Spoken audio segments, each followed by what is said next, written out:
call has been made for the unconditional release of the leader of the indigenous people of Biafra, Mazi Nnamdi Kanu.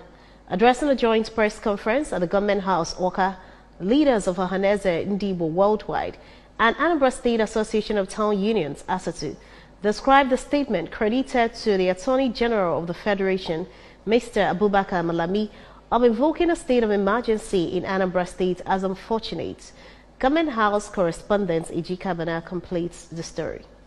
Speaking, the National Vice President of Ohanaeze Ndigbo, Chief Damian Okeko-Gene, recalled that the recent meeting of Southeast leaders in Enugu over the security situation, where they agreed to support Anambra State's November governorship election, stressing that the spate of pockets of unfortunate incidents in Anambra is as a result of kids' glove treatment of Southeast agitators by the federal government, noting that the insecurity is widespread in the country.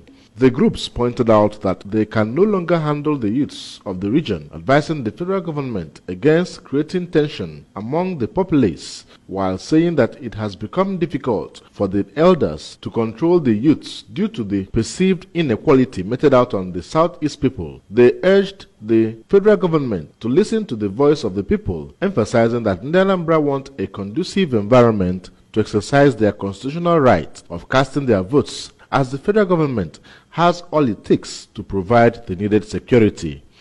It's disagreed that their grief is what is fueling the whatever actions you think is coming out from IPOB.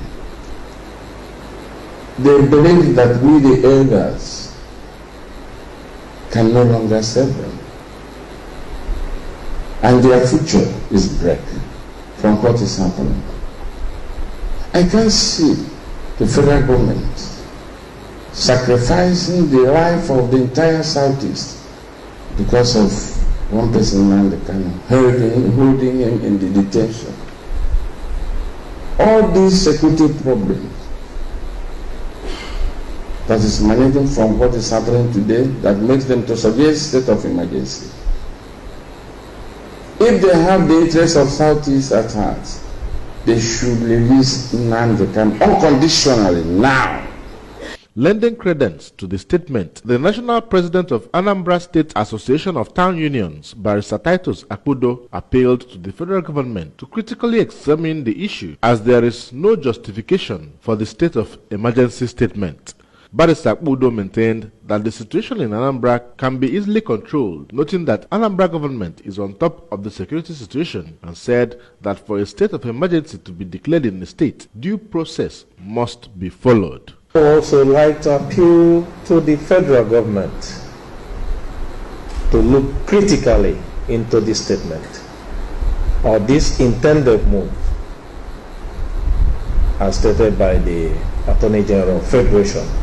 From the Government House, Awka, Ejike Abana, ABS News.